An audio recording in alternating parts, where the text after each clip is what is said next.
Hello everyone, I am Anurag Jaiswal. In this video, I am going to discuss historical background of Indian Constitution and its rules and acts. It will divide into three parts.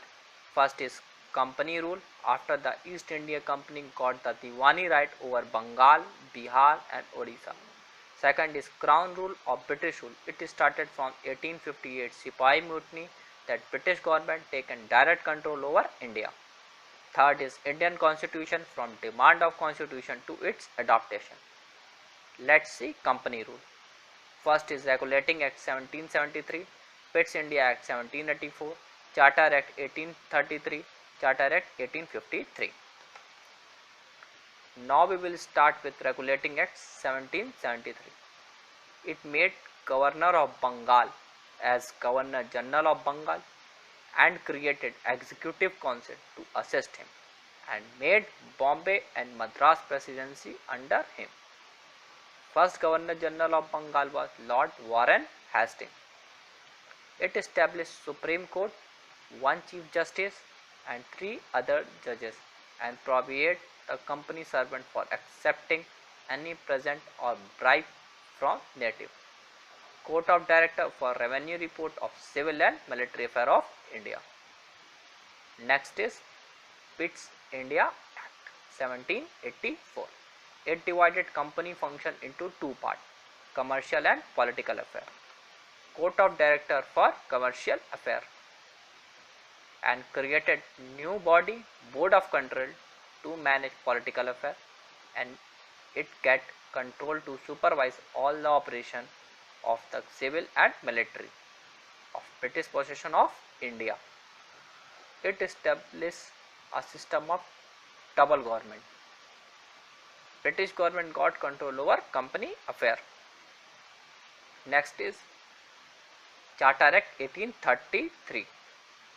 It made Governor General of Bengal as a Governor General of India and gave all civil and military power, which was earlier with Board of Control. First Governor General of India is William Bentinck. It take legislative power from Bombay and Madras and given entire legislative power of British India to Governor General of India. Activities of East India Company became purely administrative body. Charter Act 1853. For the first time, it separated legislative and executive function.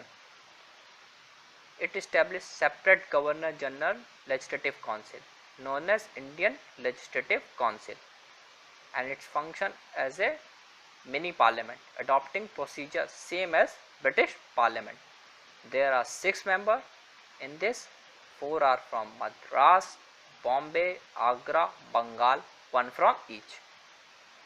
Open competition of civil servant for Indian, accordingly Macaulay Committee report. Now we will see Crown rule or British rule. From here, British government taken direct control over India. These are the Act: Government of India Act 1858, 1919 and 1935. We will see Government of India Act 1858. Now it made Governor General of India as a Viceroy of India. He was direct representative to British Crown. First Viceroy of India is Lord Canning. It ended double government system, which was started with Pitt's India Act.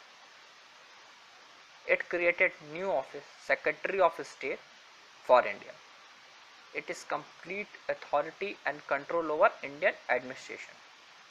It was member of British Cabinet and responsible to British Parliament.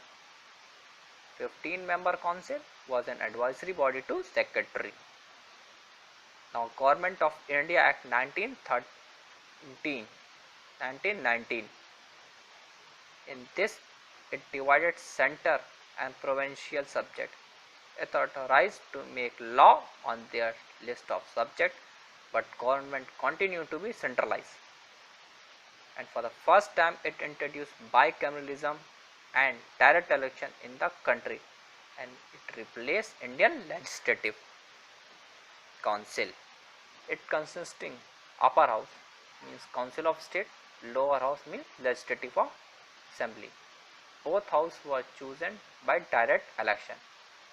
It extended communal representation by providing separate electorate for Sikh, Indian Christians, Anglo-Indian and European.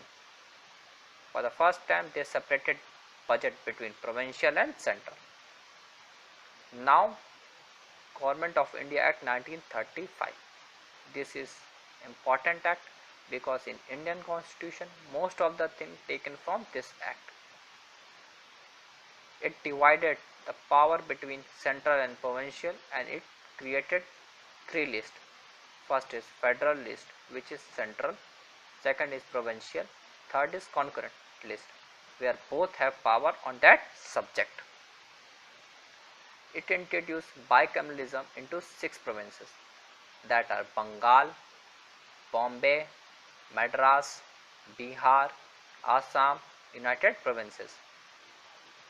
It abolished the Council of India which was established by Government of India Act 1858 that was advisory body to Secretary of State.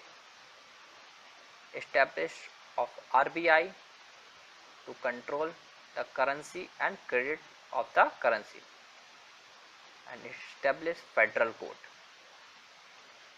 Now Indian Constitution for the first time in 1935 Indian National Congress officially demanded for constitution. In 1938 Jawaharlal Nehru declared we are going to prepare the Indian Constitution without any interference of others. British government accepted the offer and it is known as August Offer. In 1942, Sir Stafford Cripps came to India with the proposal of British government that to forming the independent constitution after World War. It was rejected by Muslim League. They wanted India should be divided into 2 autonomous states. It is also known as Cripps Mission. Then after World War, Constitutional Assembly set up. In this total strength to be 389. Out of this 296 seats are to be allotted to British India and 93 to princely state. On 296 seat election happened and Congress won the election. After that working committee set up in this Muslim League boycott the meeting. After that drafting committee set up. These are the members. Chairman P.R. Ambedkar, N. Gopalaswamy Iyengar, Aladi Krishna Swamy Iyer, Dr. K.M. Munshi, Syed Muhammad Sadullah, N. Madhava Rao and Justice T.T. Krishnamachari. They introduced the final draft in November 1948. After 1 year long discussion, they adopted the constitution on 26 November 1949 with a preamble, 395 article and 8 schedule. Thank you. In my next video, I will discuss the salient feature of Indian Constitution. Thanks for watching. Please like, share, subscribe and comment below.